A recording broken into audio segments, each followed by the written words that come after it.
तो आज का अपना टॉपिक है भेड़ की नस्लें।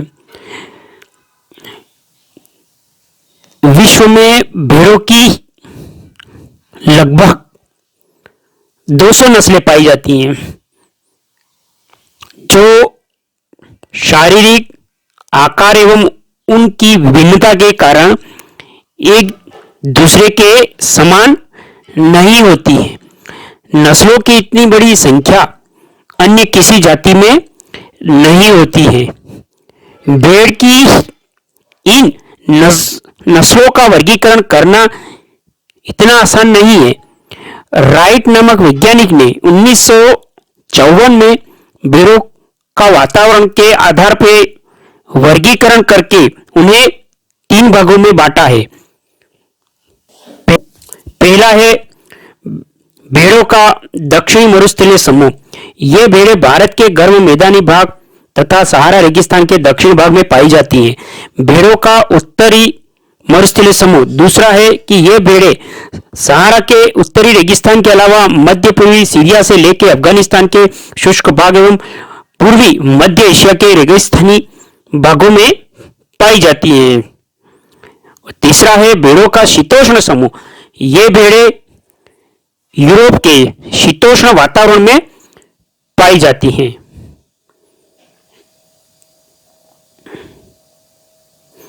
भेड़ों के पालन पोषण एवं विकास पर वातावरण, वर्षा, आर्द्रता, तापक्रम का काफी प्रभाव पड़ता है। अधिक आर्द्रता वाले क्षेत्रों में भेड़ों का विकास सही नहीं होता है। शुष्क एवं शीतोष्ण वातावरण भेड़ों के विकास के लिए अधिक उपयुक्त है। अतः वातावरण के आधार पर भारत के भेड़ पालन क्षेत्रों को 4 भागों में बांटा गया है। उत्तर का हिमालयी क्षेत्र, जिसमें कश्मीर से लेकर उत्तरांचल पहाड़ी क्षेत्र आता है। यहाँ पर गद्दी, भादरवाह, भाकरवाह, गुरेज, रामपुर, बुशायर आदि नस्लें पाई जाती हैं। दूसरा है भारत के पश्चिमी शुष्क क्षेत्र। यह क्षेत्र राजस्थान, गुजरात, हरियाणा के शुष्क अर्ध शुष्क क्षेत्रों के रूप में है। शुष्क क्षेत्र में चोकला, मगरा, पुंगल, नाली, जैसलमेरी, मारवाड़ी नस्लें पाई जाती हैं, जबकि अर्ध शुष्क क्षेत्रों में मालपुरा, सोनाड़ी नस्लें पाई जाती हैं। जिसके अतिरिक्त केंद्रीय भेड़ ऊन अनुसंधान अविका नगर द्वारा विकसित नस्लें बालमगिरी, अविवस्त्र बालमगिरी और अविकालीन भी पाई जाती हैं। तीसरा है दक्षिण पहाड़ी क्षेत्र। तो भारत का यह क्षेत्र विंध्याचल पहाड़ी से लेकर नीलगिरी के पर्वत श्रृंखला तक फैला हुआ है। इस क्षेत्र में डेक्कनी, दक्षिणी बेलारी, हसन, रायनद, ट्रिची, ब्लैक, कोयम्बटूर, नीलगिरी, मंडाया, बेनूर, नेल्लोर नस्लें भी पाई जाती हैं। दोस्तों, ये जो हम पढ़ रहे हैं, तैयारी जो कर रहे हैं पशु परिचर भर्ती के अंतर्गत तैयारी हो रही है। अब तक हमने दोस्तों गाय की नस्लें, भैंस की नस्लें और बकरी की नस्लें पढ़ चुके हैं सिलेबस के अंतर्गत, और अब हम भेड़ की नस्लें पढ़ रहे हैं। तो दोस्तों, मेरा निवेदन यही है कि अगर आपने इस पशु परिचर भर्ती के अंतर्गत जो हम पशुपालन से संबंधित जो ज्ञान का जो ये पशुपालन सिलेबस जो पढ़ रहे हैं, तो ये जो भाग ब के अंतर्गत आपके सिलेबस है पशुपालन का सामान्य ज्ञान, जिसमें पशुओं की प्रमुख देसी नस्लें हम पढ़ रहे हैं। और अब तक हमने गाय की नस्लें, भैंस की नस्लें, बकरी की नस्लें और अब हम भेड़ की नस्लें पढ़ रहे हैं। तो दोस्तों, ये 3 वीडियो अगर आपने नहीं देखे तो डिस्क्रिप्शन में मैं लिंक दे दूंगा।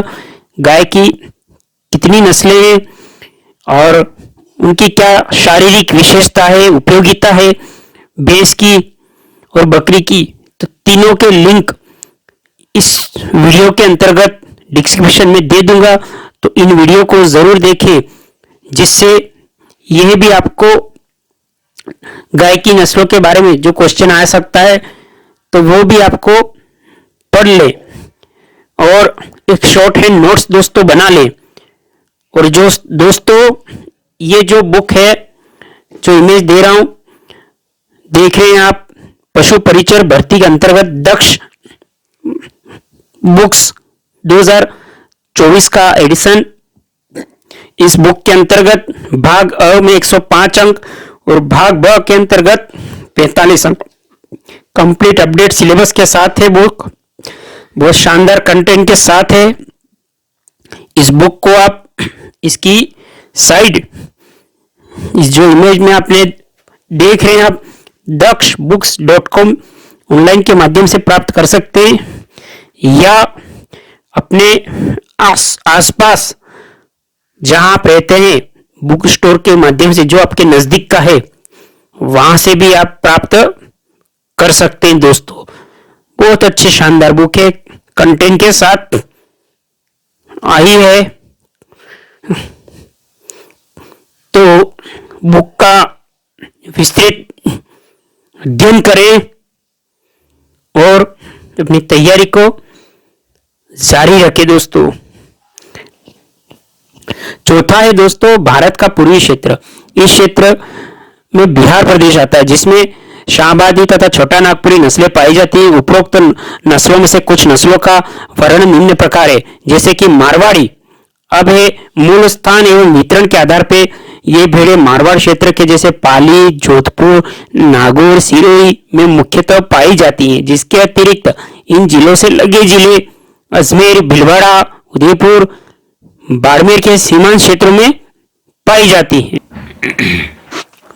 ये इमेज में देखिए दोस्तों, इस तरह की ये मारवाड़ी नस्ल होती है। अब इसकी विशेषता देखेंगे कि मारवाड़ी नस्ल की जो भेड़ों का शरीर सुगठित, मजबूत, कद मध्यम, चेहरा काला, कान छोटे, पूंछ छोटी, मध्यम लंबाई की होती है। यह रेगिस्तानी एवं पहाड़ी दोनों क्षेत्रों में पाई जाती है। राजस्थान की अन्य भेड़ों की तुलना में ज्यादा स्वस्थ रहती है, फुर्तीली, लंबा सफर तय करने वाली, ठंडे और गर्म को सहन करने की शक्ति अधिक होती है। भोजन का अभाव होने पर इसे पड़ोसी राज्य में निष्क्रमण पर ले जाया जाता है। उपयोगिता, मारवाड़ी नस्ल की जो ये भेड़ है, इस नस्ल के नर का शरीर 27 से 36 किलोग्राम तक, मादा का शरीर 23 से 30 किलोग्राम तक। एक भेड़ प्रतिवर्ष 0.900 से 1.825 किलोग्राम तक ऊन प्राप्त होती है। एक वर्ष में 2 बार ऊन को कतरते हैं और वर्षा ऋतु के बाद जो ऊन कतरी जाती है वह पीली होती है।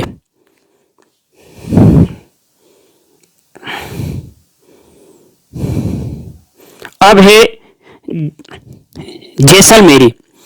जैसलमेरी मूल स्थान एवं वितरण। इस नस्ल का मूल प्राप्ति स्थान जैसलमेर के नाम पर रखा गया, इसलिए इसे जैसलमेरी कहते हैं।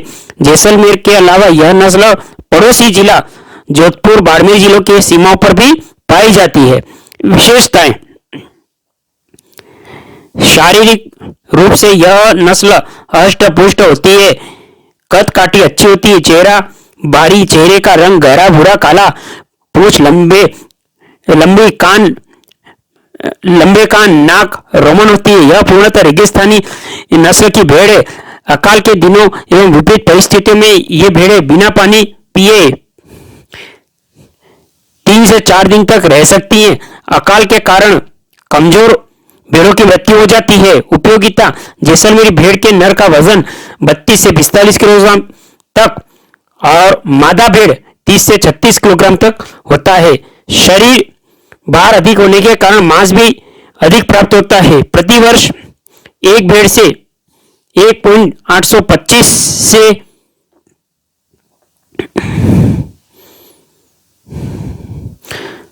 3.175 किलोग्राम तक ऊन प्राप्त हो जाती है, जो मध्यम से उत्तम किस्म की होती है। ऊन वर्ष में 2 बार कतरी जाती है। वर्षा ऋतु के बाद कतरी जाने वाली ऊन पीली होती है। चोकला मूल स्थान एवं वितरण, यह नस्ल चूरू, झुंझुनू, सीकर जिलों में पाई जाती है। इसके अलावा बीकानेर, जोधपुर, नागौर जिले के सीमांत भागों में पाई जाती है। विशेषताएं, मध्यम आकार की इस भेड़ का शरीर सुगठित होता है। इसके कान वो पूंछ मध्यम आकार के होते हैं। सफेद रंग की इस भेड़ के चेहरे का रंग प्रायः भूरा काले रंग का होता है। 10% भेड़ों का मुंह सफेद भी होता है। यह भेड़ सींग रहित होती है। इस नस्ल के मेमने कम दूध मिलने के कारण थोड़े कमजोर होते हैं और मेमनों की मृत्यु दर कुछ ज्यादा होती है। ये देखिए, ये आपके चोकला भेड़ है। इसका शारीरिक जो गठन जैसा दिया गया, इसको देख लें। अब इसकी उपयोगिता, जो चोकला नस्ल की भेड़, तो इस नस्ल की मादा का शरीर भार 22 से 32 किलोग्राम, नर का 30 से 40 किलोग्राम, और इस नस्ल की भेड़ से प्रति वर्ष 1.5 से 2.5 किलोग्राम तक ऊन प्राप्त होती है। भेड़ को वर्ष में 2 बार कतरा जाता है। ऊन महीन, मध्यम से उत्तम किस्म की होती है, इसलिए इस नस्ल को राजस्थान की मेरिनो कहते हैं, जिसकी ऊन से उत्तम श्रेणी के कालीन, लोई, कंबल, जर्सी आदि बनाए जाते हैं। तो दोस्तों, क्वेश्चन है कि राजस्थान की मेरिनो भेड़ कौन सी नस्ल को कहा जाता है? कमेंट बॉक्स में आप कमेंट करेंगे। राजस्थान की मेरिनो भेड़ कौन सी किस्म को कहा जाता है? कमेंट बॉक्स में आप कमेंट करेंगे। दोस्तों, एक छोटा सा निवेदन करना चाहूंगा कि आप इस वीडियो को, जो भेड़ की नस्ल है, ये जो पशु परिचय भर्ती के अंतर्गत हम तैयारी कर रहे हैं, बैक टू बैक वीडियो आपको दे रहे हैं, तो छोटा सा निवेदन है कि आप हमारे इस channel Hemant online classes YouTube channel को अभी सब्सक्राइब कर लें, वीडियो को लाइक करें और इस वीडियो को अपने जो पशु परिचय भर्ती की तैयारी कर रहा है अपने साथी मित्र को अपने ग्रुप्स में शेयर करें दोस्तों, जिससे उसे भी शानदार कंटेंट प्राप्त होवे और बेहतरीन तैयारी करें। दोस्तों, आप इस लक्ष्य को, पशु परिचय भर्ती को प्राप्त करना चाहते हैं तो आप रेगुलर तैयारी करें। हेमंत ऑनलाइन क्लासेस चैनल के माध्यम से आपको अपडेट वीडियो दे रहे। अब तक हमने भौतिक विज्ञान का जो है पदार्थ के गुण अवस्थाएं, और आगे जो मैंने जो बताया आपको कि बुक का रिव्यू और राजस्थान के नवीन जिले एवं संभागीय व्यवस्था, तो राजस्थान का भूगोल भी शुरू कर चुका हूं मैं, दैनिक विज्ञान भी शुरू कर चुका हूं, और इसके बाद में राजस्थान का इतिहास, राजस्थान की कला संस्कृति और पशुपालन के सामान्य ज्ञान, जो 45 अंक का जो हम ये पढ़ रहे हैं, हम तीनों जैसा सिलेबस जैसा दिया गया उसके according back to back video दे रहे, जिससे कि तीनों चारों चैप्टर आपके कवर होते जाएं।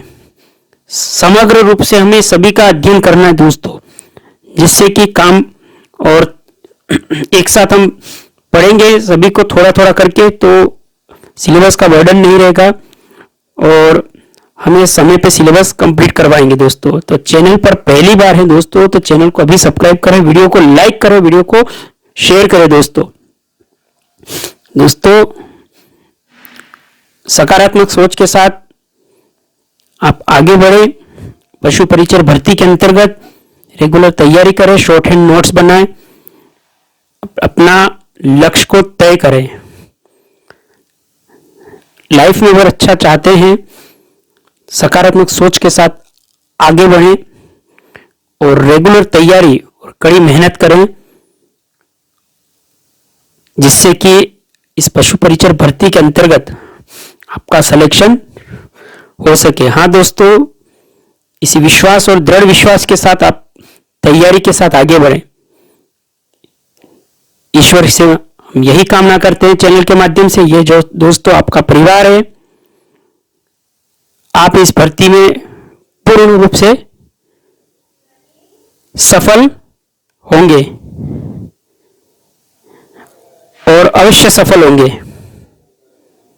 तो दोस्तों, चैनल को लाइक और चैनल पे पहली बार है तो दोस्तों चैनल को लाइक, शेयर और सब्सक्राइब करें दोस्तों।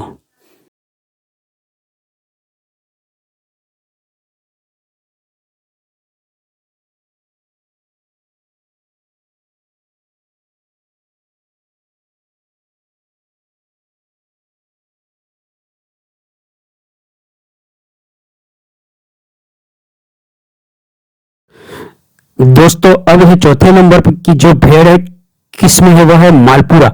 तो इसका मूल स्थान एवं वितरण, मालपुरा नस्ल की भेड़ें राजस्थान के टोंक, सवाई माधोपुर, जयपुर जिलों में पाई जाती है।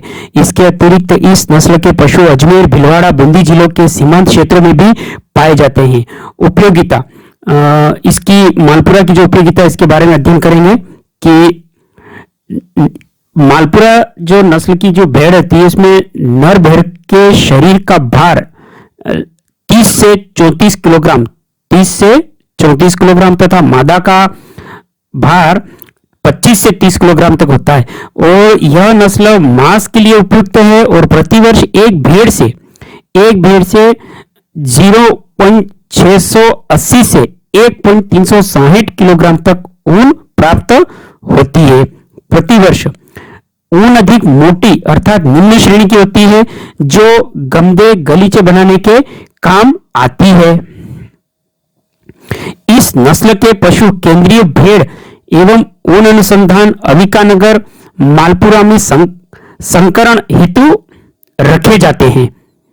अब है दोस्तों 5वें नंबर की जो है अविवस्त्र। तो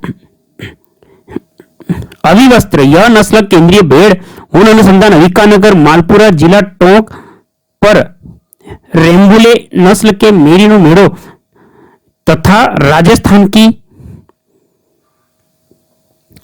चोकला नस्ल की भेड़ के वर्ण संकरण से विकसित की गई है। इन भेड़ों का औसत वजन 6 माह की उम्र पर 12 किलो और 1 वर्ष की उम्र में 23 किलो देखा गया है। इस नस्ल की भेड़ों से 2 से 4 किलोग्राम ऊन प्रति भेड़ प्राप्त होती है। इनके मेमनों की वार्षिक पैदा दर 93.21% देखी गई है।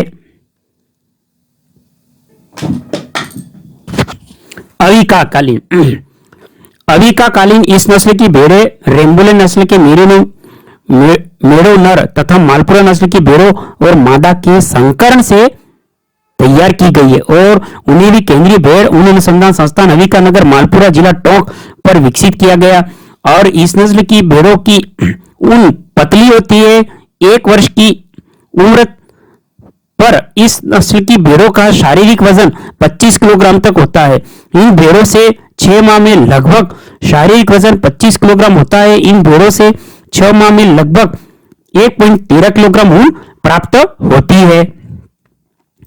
इन भेड़ों में टंपिंग 57.95 एवं मेमनों के पैदा होने का प्रतिशत 81.47 होता है। इनकी ऊन से उत्तम किस्म की कालीनें बनाई जाती है। अब है मेरिनो। मूल स्थान एवं वितरण, इस नस्ल का मूल उत्पत्ति स्थान स्पेन है जहां से यह नस्ल पूरे विश्व में पहुंच गई। दोस्तों आप कमेंट बॉक्स में कमेंट करेंगे कि जो भारतीय नस्ल की मेरिनो है वह कौन सी है और किस स्थान से है। कमेंट बॉक्स में इसका कमेंट करेंगे उत्तर। मूल स्थान जैसे मेरिनो का है यह कहां का है, स्पेन से है। विशेषता, यह मजबूत प्रकृति की नस्ल है जो विपरीत कृषि जलवायु परिस्थिति में जीवन यापन करती है। मेरिनो भेड़ों का रंग सफेद होता है। इसका सिर मध्यम आकार का जो ऊन से ढका रहता है। नर में घुमावदार सींग होते हैं जबकि मादा भेड़ सींग रहित होती है। इस नस्ल के पशुओं की गर्दन तथा कंधों की त्वचा झुर्रियां सलवटे होते हैं। इसमें नर का शरीर लगभग 90 किलोग्राम तक, मादा का लगभग 70 किलोग्राम तक होता है। उपयोगिता, उत्तम किस्म तथा अधिक ऊन के उत्पादन हेतु यह भेड़ सर्वोत्तम नस्ल है। एक भेड़ से प्रतिवर्ष 5 से 9 किलोग्राम ऊन प्राप्त होती है। यह नस्ल अच्छी किस्म की ऊन प्राप्ति के लिए भारत सहित कई देशों के संकरण के लिए ले जाई जाती है, संकर कार्य किए जाते हैं। अब है काराकुल, मूल स्थान और वितरण। यह एशिया में उत्तम मानी जाती है, जो कि काफी संख्या में ईरान, अफगानिस्तान, दक्षिण अफ्रीका, पश्चिमी यूरोप के कुछ भागों में पाई जाती है। विशेषता, इस नस्ल के मेढ़ों नर के सींग होते हैं, जबकि मादा सींग रहित होती है। यह मध्यम आकार की नस्ल है। उपयोगिता, इसमें नर का वजन तो 90 किलोग्राम और मादा का वजन 60 किलोग्राम तक होता है।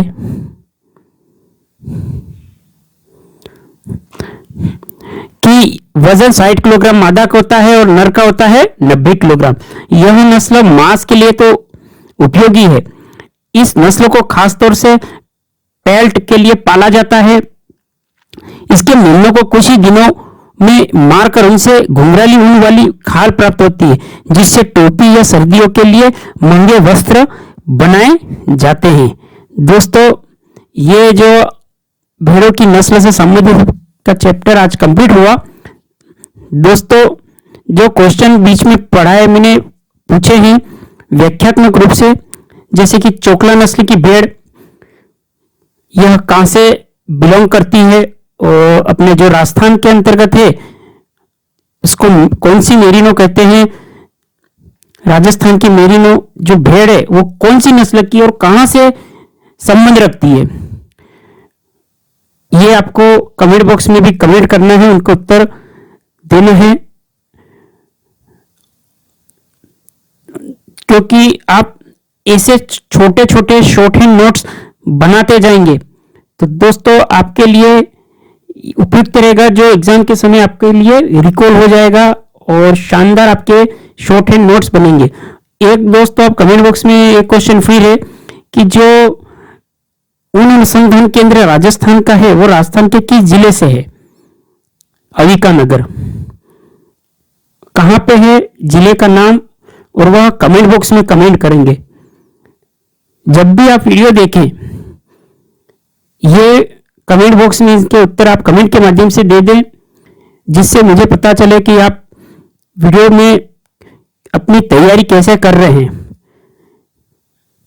तो ये और राजस्थान की मेरिनो किस नस्ल की भेड़ को कहते हैं, कहां से संबंध रखती है और भेड़ों की कितनी नस्लें होती हैं, कौन कौन सी होती हैं, इनका भी आप कमेंट बॉक्स में कमेंट करेंगे। विश्व में भेड़ों की लगभग कितनी नस्लें होती हैं, एक तो ये। दूसरा है कि वर्गीकरण के आधार पे भेड़ों को कितने भागों में बांटा गया है और उस वैज्ञानिक का नाम भी बताएंगे आप, क्योंकि ये मैंने पढ़ा दिया है आपको। जब भी आप वीडियो देखें तो कमेंट के माध्यम से इनका उत्तर कमेंट में दे कि जो वैज्ञानिक है इन्होंने कौन से सन में भेड़ों का वर्गीकरण कितने भागों में किया और विश्व में भेड़ों की लगभग कितनी नस्लें पाई जाती हैं, ये आप कमेंट बॉक्स में कमेंट करेंगे। और जो मेरिनो नस्ल की भेड़ है वह विश्व में कहां से है, किस स्थान से है। राजस्थान की मेरिनो वह तो अलग है ही, उसका भी आप कमेंट बॉक्स में कमेंट करेंगे कहां से संबंध रखती है। और भेड़ जो अनुसंधान केंद्र राजस्थान का है वह राजस्थान के किस जिले से है, उस स्थान का नाम भी आप कमेंट बॉक्स में कमेंट करेंगे। तो ये क्वेश्चन आपको पूछे कमेंट बॉक्स के माध्यम से इनका उत्तर कृपया दें, जिससे आपकी तैयारी शानदार हो, शॉर्ट हैंड नोट्स बनाए। अगर आपने ये जो हम भेड़ों की जो किस्मों वाला वीडियो देख लिया है, इसके पहले मैंने गाय की जो किस्में हैं, भैंस की किस्में हैं और बकरी की किस्में, ये वीडियो दोस्तों दे दिया है। इनका विस्तृत रूप से अध्ययन करें। कमेंट बॉक्स में जो क्वेश्चन पूछे गए इसी तरह उनका उत्तर दें। और इसके बाद हम अब ऊंट की नस्लें पढ़ेंगे। और इसके बाद में हम मुर्गी पालन, ये आपका चैप्टर रहा। और एक है आपका मत्स्य पालन, इनको भी हम कवर कर लेंगे, जिससे कि आपका ये चैप्टर पूरा ही कंप्लीट हो जाएगा। दोस्तों एक छोटा सा निवेदन करना चाहूंगा आपसे, अगर आप हमारे इस चैनल पर इस वीडियो को पहली बार देख रहे हैं तो कृपया Hemant online classes YouTube channel पर सब्सक्राइब कर ले। और इसी वीडियो को अगर आप फेसबुक पे देख रहे हैं तो आप हमारे Facebook page Hemant online classes को फॉलो करें, लाइक करें, शेयर करें, कमेंट करें। और इंस्टाग्राम पे ही हेमंत ऑनलाइन क्लासेस को फॉलो करें, लाइक शेयर करें, क्योंकि जितना आप करेंगे लाइक शेयर, यह वीडियो आप अपने सहपाठी, मित्र और ग्रुप जो पशु परिचर भर्ती की तैयारी कर रहा है उस तक ये वीडियो पहुंचाइए। क्योंकि हम अगर किसी के कार्य में योगदान देते हैं तो आप देखिएगा जो ईश्वर है आपको अपने लक्ष्य तक जरूर पहुंचा देगा। क्योंकि ये तो कहते हैं कर भला तो हो भला। मैं आपके लिए बैक टू बैक वीडियो ला रहा हूं। और ये जो वीडियो है, ये जो बुक है दोस्तों, इमेज इसकी देख लें, दक्ष पशु परिचर की बुक। इस बुक में दोस्तों देखिए कि आप भाग अ में 105 अंक और भाग ब का 45 अंक, कंप्लीट 2024 का एडिशन है। शानदार बुक है दोस्तों। आप इस बुक को ऑनलाइन daksbooks.com के माध्यम से मंगा सकते हैं अपनी सुविधा के अनुसार, या फिर आप अपने आसपास के बुक स्टोर के माध्यम से इस बुक को परचेज कर सकते हैं। बहुत शानदार कंटेंट के साथ यह बुक आई है दोस्तों। इसका विस्तृत सिलेबस का एक वीडियो भी मैंने दे दिया है कि क्या पढ़ना है, पशु परिचर भर्ती के अंतर्गत कितना पढ़ना है, क्या क्या सिलेबस है, दैनिक विज्ञान के अंदर क्या पूछेगा, राजस्थान इतिहास, कला संस्कृति, राजस्थान का भूगोल और पशु सामान्य ज्ञान भाग ब 45 अंक के अंतर्गत कितने चैप्टर हैं, क्या क्या कंटेंट है, सभी को मैंने एक बार वीडियो के माध्यम से दे दिया है इस बुक का। तो उसका लिंक भी वीडियो में दे दूंगा। कंप्लीट इसका अध्ययन करें और अपनी तैयारी को दिन रात इस तैयारी की भर्ती के अंदर लग जाए। क्योंकि पशु परिचर भर्ती की अगर आपको स्थान प्राप्त करना है तो कड़ी मेहनत के लिए जुड़ जाए दोस्तों। इसी के लिए निवेदन यही है कि आप ज्यादा से ज्यादा वीडियो को लाइक, शेयर और सब्सक्राइब करें। ईश्वर से यही प्रार्थना है कि आप इस 2024 में सरकारी नौकरी को प्राप्त करेंगे, अवश्य करेंगे दोस्तों। जैसा कि आप चैनल पे बराबर वीडियो को देख रहे हैं, वीडियो को सहयोग कर रहे हैं, इससे लग रहा है कि आप अपनी पशु परिचर भर्ती की तैयारी के लिए शानदार तैयारी कर रहे हैं। और इसके लिए बहुत बहुत शुभकामनाएं आपको। इसी तरह दोस्तों तैयारी करें, निश्चित आपको सफलता मिलेगी। हाँ दोस्तों, आपने सही सुना, आप इस पशु परिचर भर्ती में अवश्य सफल होंगे और अवश्य होंगे। बस तैयारी को आप रेगुलर करें। एक भी दिन, एक भी समय, एक भी घंटा आपका किसी दूसरे काम में व्यस्त नहीं रहना चाहिए। क्योंकि मैं आपको दैनिक विज्ञान सिलेबस के अकॉर्डिंग जो दक्ष पशु परिचर की भर्ती की जो बुक है, इसका दैनिक विज्ञान का जैसे पदार्थ की अवस्था है, संगठन, राजस्थान का भूगोल का जैसे राजस्थान के नवीन जिले में संभागीय व्यवस्था, बैक टू बैक में सभी जैसे पॉइंटों को कंप्लीट कर रहा हूं, सभी चैप्टर होगा, जिससे कि आपका समग्र रूप से अध्ययन होगा। अब आएगा राजस्थान के इतिहास का, इसके बाद में राजस्थान इतिहास, कला, संस्कृति, ये 105 नंबर के अंतर्गत है। और अभी जो हम पढ़ रहे हैं ये 45 अंक के अंतर्गत है, पशुपालन सामान्य ज्ञान। तो हम सभी जैसे सिलेबस के अनुसार जैसा ही दिया गया दक्ष पशु परिचर की भर्ती का कंटेंट के अनुसार उसके अकॉर्डिंग अध्ययन कर रहे हैं। तो मेरा निवेदन यही है कि तैयारी दोस्तों आप दिन रात करें, समय का सदुपयोग करें, सकारात्मक सोच रखें और सफलता के लिए अग्रसर रहें और शॉर्ट हैंड नोट्स बनाएं। दोस्तों इस वीडियो को पूरा देखने के लिए आपका बहुत बहुत धन्यवाद। जय हिंद, वंदे मातरम।